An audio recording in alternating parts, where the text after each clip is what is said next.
Hello mga kabibig! Welcome back sa ating bagong YouTube channel. Ito ang pinakamaingay ng YouTuber sa balat ng YouTube.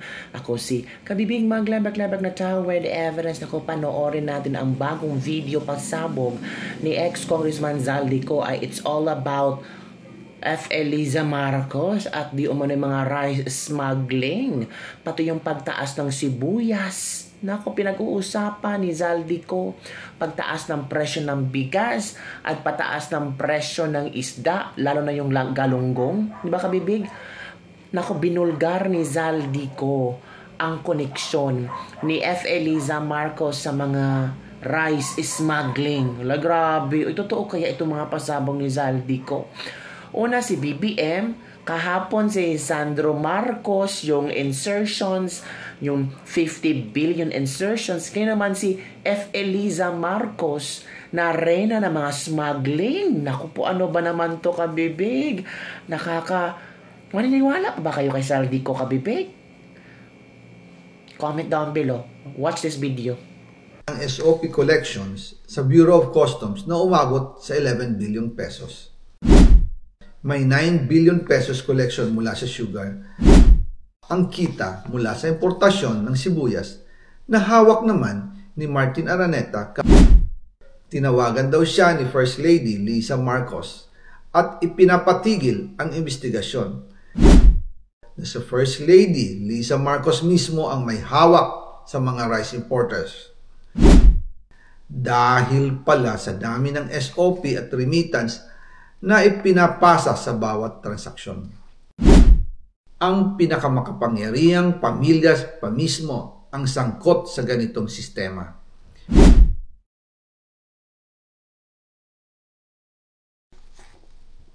Ngayon naman po, tungkol sa kampanya nitong 2025 elections, nagkwento sa akin si dating Speaker Martin Romualdez. Kinausap daw siya ni PBBM sa Tacloban para tumulong sa gastusin ng mga kandidato mula national hanggang local candidates. Ang sagot ni Speaker, naibigay na niya ang SOP collections sa Bureau of Customs na umabot sa 11 billion pesos.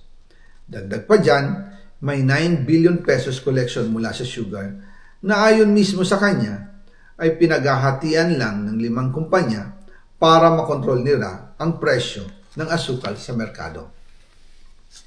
At iba pa ang kita mula sa importasyon ng sibuyas na hawak naman ni Martin Araneta, kapatid ni First Lady Liza Araneta Marcos. Kung matatandaan ninyo, noong 2022, nagkaroon po ng investigasyon sa Kamara na pinangungunahan ni Congressman Toto Swansing dahil sobrang taas ng presyo ng sibuyas. Umabot ng 600 pesos kada kilo.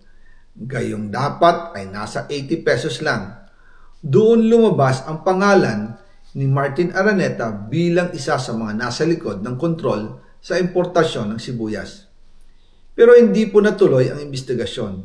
Ang sabi ni Speaker, tinawagan daw siya ni First Lady Liza Marcos at ipinapatigil ang investigasyon. Kaya walang natuloy at walang naparusahan. Dahil pala, kontrolado ng kapatid ng First Lady ang importasyon ng sibuyas. Ganito rin po ang nangyari sa bigas. Noong April 2023, nagsimula nang tumaas ang presyo ng bigas. Kaya iminungkahi ko kay Speaker Martin Romualdez na kung pwede ay mag-angkat tayo ng 13 million metric tons para sa buong taon. Ang layunin ko po ay mapababa ang presyo ng bigas sa 22 pesos kada kilo. Pero hindi po ito inaprubahan ng Pangulo noong sila ay nasa Clark. Dahil doon, sumipa ang presyo ng bigas na umabot ng 55 pesos kada kilo hanggang 2024. Noong 2024, kinausap ko ulit si Speaker Martin Romualdez na kung pwede makausap namin si Secretary Laurel Chu ng Department of Agriculture at Secretary Ralph Recto ng Department of Finance para maibaba ang taripa ng bigas mula 35% to 15%. Sinabi ko kay Speaker Martin Romualdez na kung pababayaan natin ang patuloy ng pagtaas ng presyo ng bigas at umabot ito sa 60 pesos kada kilo, siguradong magagalit na ang taong bayan. Posibleng magrevolusyon na ang mga tao at tiyak na maapektuhan dito ang mga kandidato ng administrasyon sa 2025 elections. Isa sa mga patunay na hindi na masaya ang taong bayan ay ang pagbaba ng approval rating ng Pangulo noong panahon na iyon dahil sobrang taas na ang presyo ng bigas. Nangyari po ang meeting at halos inaabot kami hanggang alas 2 ng umaga, nakikiusap, nagpapaliwanag. Buti na lang, matapos ang matagal na negosasyon, pumayag din sila. At di nagtagal, inanonsyo na rin sa publiko na ibaba ang ng buwis sa bigas. Ngunit, matapos ang 4 hanggang 6 na buwan, hindi pa rin bumababa ang presyo ng bigas. Kahit ibinaba na ang taripa nito, kaya iminungkahi ko kay Speaker Romualdez na magpatawag ng investigasyon tungkol sa bigas sa pamamagitan ng Quinta Committee hearings. Habang iniimbestiga nito ng Quinta Committee na pinamumunuan ni Congressman Joey Salceda, bigla na lang itong pinahinto ni Secretary Kiko Laurel Chu matapos niyang ipakita ang isang confidential report. Nakasaad dito na si First Lady Lisa Marcos mismo ang may hawak sa mga rice importers. Ayon kay Secretary Laurel, maaapektuhan daw ang First Lady kung itutuloy ang investigasyon dahil kasama raw nila sa Vietnam visit ang ilang importer ng bigas at nag-dinner pa raw sila roon. At noong araw din yun, tumawag si Congressman Sandro Marcos kay Speaker Romualdez upang ipatigil ang House investigations tungkol sa bigas as instructed ng Pangulo. Magkasama kami ni Speaker Martin Romualdez nang tumawag si Congressman Sandro Marcos.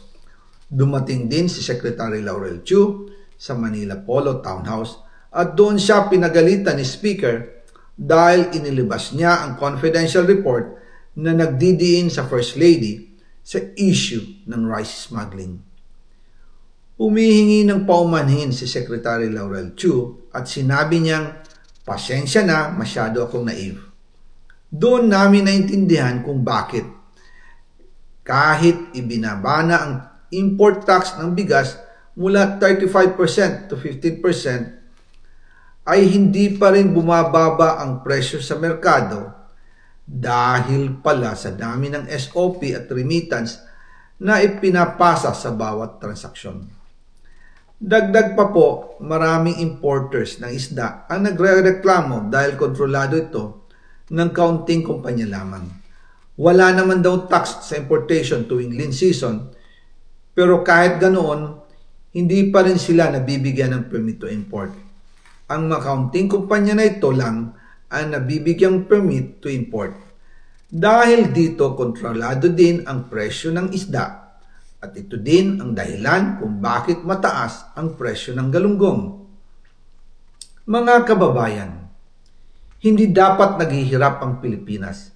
Hindi dapat ganito kamahal ang mga pangunahing bilihin tulad ng bigas. At higit sa lahat, hindi dapat nagugutom ang mga Pilipino. Wala silang malasakit sa taong bayan, lalo na sa mga mahihirap. Inaabuso ang kapangyarihan. Nagiging negosyo ang pera ng taong bayan. Masakit man tanggapin, pero ito ang katotohanan. Ang pinakamakapangyarihang pamilya pa mismo ang sangkot sa ganitong sistema. Mula sa Pangulo, First Lady, hanggang sa anak, sila mismo ang nagtatakda, kumukontrol, at nakikinabang sa mga transaksyon dapat sanay para sa kapakanan ng sambayanan. Hawak at kontrolado nila halos lahat ng ahensya, kaya nagagawa nilang itago ang katotohanan. Sa mga susunod na araw, marami pa po akong isisiwalat. Maraming salamat sa inyong oras at patuloy na pag-unawa. Naway, magising tayo sa katotohanan at sama-sama nating hanapin ang hustisya para sa bayan. Diyos mabalos po sa Indugabos. At ito na ang komento ng ating mga netizen. From Skylon Balita Opinion, pakinggan natin ang pahayag ni Congressman Zaldico mga kababayan at magbigay ng opinyon na patas. Parang mas maganda, Zaldico, total kumanta ka na rin naman at hinahanting ka na ng dati mong mga kasamahan, pwede bang ibulgal mo na rin kung sino talaga ang may kagawan sa pagkidnap kay PRRD? Ito pa. Pumunta na po kayo sa international media, reputable, no holds barred, tell all pati sa impeachment plans, realidad lang if BBM is still president next year, lalong katawa-tawa ang Pilipinas, lalo't Asian Summit pa po next year, walang foreign investor makitiwala sa president na billions ang ninakaw. Force BBN hands to resign. Go international media. Wag lang social media. Wag Philippine media dahil mapapahamak pa mga ito. Yung international media with world coverages. Spotlight po kayo at corruption sa Pilipinas from Eric James Jobs. Yan pala ang lahat ng katotohanan na sinasabi ni Congressman Zaldi. Laban lang po, Congressman Zaldi. Kaya ngayon, yung nagtatanong tungkol sa pagmahal ng sibuyas, heto na ang sagot. Si Lisa lang pala at si Martin Araneta. Yan pala ang totoong nangyari kung bakit sobrang mahal ng sibuyas at bigas. Lahat sinasabi ni Maharlika about kay Lisa, totoo pala talaga. Kaya pala ang mahal ngayon ng sibuyas na mafia pala ni Liza Marcos. Pero sa ibang bansa napakamura ng sibuyas. Ikanta mo na lahat, walang itira para damay-damay na kayo. Hindi yung lang, kau lang ang sacrificial lamb from Loria, from Ace Ones. Yan, ikanta mo na lahat. Alam namin may kasalanan ka, pero alam namin na di ka gagalaw kung walang nag-utos sa'yo. Maganda kong isiwalat na din sa ninyo ang partisipasyon ninyo sa impeachment ni Inday ang pagdakip kay PRRD. Negosyo talaga iniisip mo yon sa Cebu, binenta pa ang mga salanta imbis ibigay. Nako po, kapipi. Ito pa. Lumabas na to pero syempre walang expose si mga bayarang media. Uy, grabe yung pasabog ni Zaldico, no, na, di ba, nung nag-imbestiga tungkol sa sibuyas pero bigla na lang nawala. Walang nakasuhan, may investigasyon pero bigla na lang tumahimik, di ba? Kaya nasasagot na talaga ang mga kuro-kuro, yung mga questions ng mga tao na tila yata nakalimutan na yung presyo ng sibuyas sobrang mahal. Ngayon nasagot nyo na. Nasagot na natin kung sino ang nasa likod nito. Naku, grabe ang expose ni Zaldico. Mga kapitalista at big fish lang ang nakinabang, kawawa ang magsasaka. Totoo yan. From Brian M. Natal, ganon talaga kalawan na negosyo dyan. Sila may kontrol ng lahat.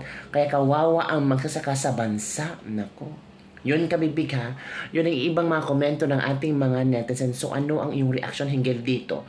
Grabe yung pasabong. Kaya pala maawa naman ang administrasyon sa mga magsasaka. Diba? Yun lang kabibig. Don't forget to like, subscribe, and share this video para sa mga latest trending news na ating pag-usap-usapan ako. Na-mention din ni Zaldico si Department of Agriculture Secretary si Chu. Ano kaya ang kayang reaction hinggil dito? Diba? Bonge, nakakagigil ka na. Keep safe, Congressman Zaldico from Fair, Tagaban. Ito yung sinasabi na Tony Rodriguez about sa customs noon. Totoo nga, nako. Para yata nagsilabasan na ngayon. Ilabas mo na lahat bago ka pa nila pabalik sa Pilipinas, Zaldico. Yun kabibig. Bye everyone. See you next time.